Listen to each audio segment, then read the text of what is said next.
NCDC को सहायता। हमारी सरकार सहकारी क्षेत्र के लिए एनसीडीसी के ऋण कार्यों के लिए सहायता प्रदान करेगी। दूसरे इंजन के रूप में सूक्ष्म लघु और मध्यम उद्यम। अब मैं दूसरे इंजन के रूप में सूक्ष्म लघु और मध्यम उद्यमों की ओर बढ़ती हूँ, जिनसे 5.7 करोड़ एमएसएमई पर ध्यान के साथ विनिर्माण और सेवाएं शामिल हैं। एमएसएमई के लिए वर्गीकरण मानदंड में संशोधन। वर्तमान में 7.5 करोड़ लोगों को रोजगार देने वाले और हमारे विनिर्माण में 36% का योगदान करने वाले 1 करोड़ से अधिक पंजीकृत एमएसएमई मिलकर भारत को वैश्विक विनिर्माण केंद्र बनाने के प्रयास कर रहे हैं। ये एमएसएमई अपने गुणवत्तापूर्ण उत्पादकों के साथ हमारे निर्यात में 45% योगदान कर रहे हैं।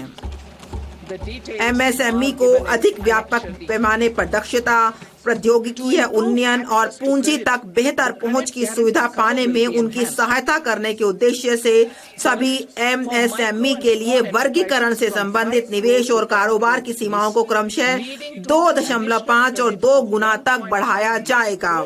इससे उन्हें बड़े उद्यम बनने और हमारे युवाओं के लिए रोजगार सृजित करने का आत्मविश्वास प्राप्त होगा। विवरण अनुलग्न घ में दिया गया है। गारंटी कवर के साथ ऋण उपलब्धता में पर्याप्त वृद्धि। सूक्ष्म और लघु उद्यमों के लिए 5 करोड़ से बढ़ाकर 10 करोड़, जिससे अगले 5 वर्षों में 1.5 लाख करोड़ के अतिरिक्त ऋण उपलब्ध होंगे। दूसरा, स्टार्टअप के लिए 10 करोड़ से बढ़ाकर 20 करोड़, जिसमें आत्मनिर्भर भारत के लिए महत्वपूर्ण 27 प्रमुख क्षेत्रों में ऋणों के लिए गारंटी शुल्क कम करके 1% किया जाएगा और उत्तम तरह से चल रहे निर्यातक एमएसएमई के लिए 20 करोड़ तक के सावधि ऋण।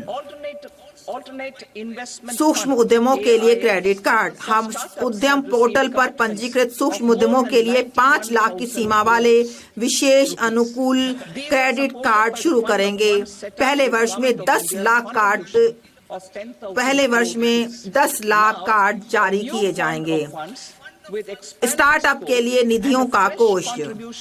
स्टार्टअप के लिए वैश्विक निवेश निधियों AIF को 91,000 करोड़ से अधिक की प्रतिबद्धताएं प्राप्त हुई हैं।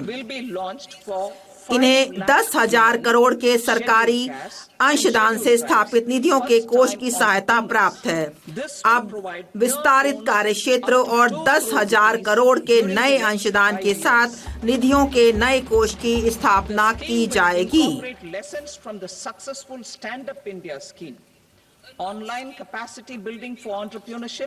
पहली बार उद्यमों के लिए नई योजना। 5 लाख महिला, अनुसूचित जाति और अनुसूचित जनजाति के उद्यमों के लिए एक नई योजना शुरू की जाएगी। इससे अगले 5 वर्षों के दौरान 2 करोड़ तक का सावधि ऋण उपलब्ध होगा। इस योजना में सफल स्टैंड अप इंडिया स्कीम से प्राप्त अनुभवों को शामिल किया जाएगा। उद्यमशीलता और प्रबंधकीय कौशलों के लिए ऑनलाइन क्षमता निर्माण कार्यक्रम भी आयोजित किए जाएंगे। श्रम सघन क्षेत्रों के लिए उपाय। श्रम सघन क्षेत्रों में रोजगार और उद्यमशीलता के अवसरों को बढ़ावा देने के लिए हमारी सरकार विशिष्ट नीतिगत और सहायक उपाय करेगी।